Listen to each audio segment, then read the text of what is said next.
Ciao a tutti, sono Nicola Sfasolo e benvenuti in un nuovo episodio bonus di Cyber Security Podcast, il podcast dove si parla di sicurezza informatica osservando gli aspetti più complessi della materia. In questo caso, in via del tutto eccezionale, sentirete un'intervista fatta ad un vero threat actor. Questo personaggio racconta diversi episodi della sua vita e spiega il perché ha scelto questa strada piuttosto che lavorare nella legalità. Per chi come me lavora nel campo, comprendere la psiche e quello che passa per la mente di chi conduce attacchi o, come in questo caso, produce anche malware, credo risulti essenziale. Bene, cominciamo. Hey Geronimo. Hi. I would like to give you an interview in my podcast, voice censored of course, to let you speak freely about what you think and answer some question like why you do shady hacking stuff and how you did end up selling system accesses and developing payloads to live. What do you think about it? Of course, I'm a security researcher too, so we won't speak about garbage topics. Okay. I can help you about this research. Okay then, would you write me a little bit about you? Your childhood, how did you approach to the hacking world, your academic journey, and why did you choose the dark side instead of living in legality? First of all, there is not much I can say about myself, as per my privacy principle. Apart from legal, I do this work in real life as well as for legal companies. A brief summary, if necessary. I've been involved in various activist and sometimes money-oriented action under the name of Geronimo for the last 6 years. I've been interested in computers since I was 7 or 8 years old, as far as I remember. I used to read computer magazines back then. I always went to internet cafes. I always examined computer safes. I dismantled the safes over time and started looking inside them. Then over time I learned software languages and truly understood the business. And over time I learned some of the technical details necessary for hacking on my own. Some of them from forums you call the dark web and underground. Speaking about my knowledge, my academic journey hasn't quite started. For now, I'm a consultant to some companies by myself, and I'm hanging out a bit underground. What I think about the illegal is that nobody chooses the illegal. The illegal chooses you. I'll leave some of my work here in the chat just for you. Other than these, I have various jobs that I do, but it's not my jobs to do shows. How much money do you earn per month during your illegal activities and your illegal stuff? I can't give an exact amount. It changes from month to month. And depending on my work, sometimes I can't earn anything. Sometimes I earn up to $20,000 to $30,000 per month. How do you clean that money and how do you spend it? Is there a specific way or you develop it maybe your own? People who have nothing to lose and whom we call field workers take money instead of us and transfer it to us after few secure transfers via crypto. What would you like to say to a young boy that is choosing between illegal versus legal side of cybersecurity but can't make the decision alone? I'm also one of those indecisive young people, but if I had the opportunity, I would prefer legal routes. What stops you from going into the legal side? I mean, by doing this, you are risking it all. Some personal life problems. Interesting. Really interesting. But can I ask you which problems? To be more specific, please. If you are in Turkey, you are in an illegal paradise. Everything is possible here. From what I'm reading, you seem to be a responsible young guy. Are you providing for your family? Yes, and it's hard. I'm not open to too many personal life questions. I prefer to talk about technical details. Okay, fair. Did you also do ransomware attacks for a specific team? I work with a team of my own, 1 or 2 more people. So you have your own payload, am I right? And which targets do you prefer to attack? And what tactics do you use for initial access? We work with a slightly different technique compared to other teams. We have no clear goal.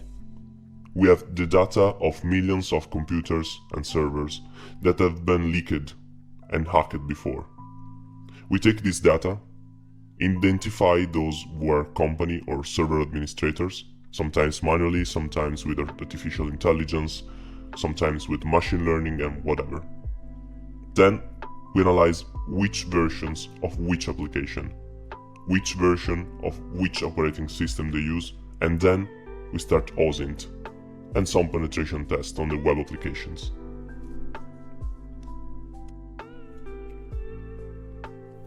Okay, a more manual approach then. And how did you get access to this dataset? It seems quite big. Did you buy it? For this reason, we have traded on these logs with some other teams, and sometimes we have worked on software that we call Stealer to infect hundreds of thousands of people. But tell me more about the real action. Once you get inside the companies and retrieve the user data, what do you do to make the real profit? We examine bank accounts. We also work with various cash-out gangs in such cases, and sometimes we also break into crypto wallets or make profit with ransomware, the usual way. So, you are also a malware developer. Tell me more about that. Yep, brother. Usually for Windows. We have been working on Stealer for the last few years because crypto operations aren't that easy. This way we can make money easier and faster. In this way, it is easier for us to get into system, steal data that will be useful to us, and then sell it. Remember, data is valuable nowadays, my friend. That's where the treasure is, huh? How did you learn to code? From books and the internet. Okay, the next one is a tough question. Would you mind to share a payload with me? I mean, the compiled version, of course. I would love to analyze it and publish an article on it. I can't share the open codes of the Stealer, but I can share with you an open source code that we actively use. Whatever you can, of course, is appreciated. Okay, I sent you on chat. Like this. This is an old build that we used to deploy back in the days. Speaking about politics and ideologies, what do you like to say to your government if you have to give them an advice on changing the current situation to help you change your idea about this activity and starting to work with the good side? Dude, if I were anywhere outside of Turkey, I would get a job on the legal side. But in this country, they never give a job to the people who are qualified for that job. Let's say my podcast, my episode, will reach them. What do you want to say to them directly? Unless you hire people like me, everyone's data in the country will be in danger. I hope you'll see us one day. How much does a single attack usually value? Like, how much money you usually make from a single attack? Ransomware jobs usually earn $2,000. The minimum sometimes goes up to $10,000. Depends on the company that you work with. But now a question is assaulting my mind actually. Does your team have a name? no have. Okay, fair. What if I can offer you a job that is, let's say, a 2k euros month? Would you accept it? If I'm going to settle abroad, why not? That money is useless in Turkey, you know, inflation problems. But I always think I'll do a much better job legally, because I've spent enough time in underground, you know. Sometimes you have to commit a crime before you can prevent a crime. Alright, yes. Let's say I can understand well you there. And in some way, I agree with that. We spoke about you, but what about your family? Do they know what you do? Do they approve it? That's the important question. No, they don't know. And they will never know. I would like to ask you if you can specify the path that you followed to learn your actual skills. Let's say for a wannabe hacker. I can say the forums I'm involved in. Exploit and XSS would be a good start for this. Apart from that, there are many public and private Telegrams channels. They offer incredibly useful content for this business. For example, VX Underground. Yeah, I understand. I'm inside those groups too. Well, thank you for your time. You have been super helpful so far, sharing your opinion and personal experience. No problem. See you soon.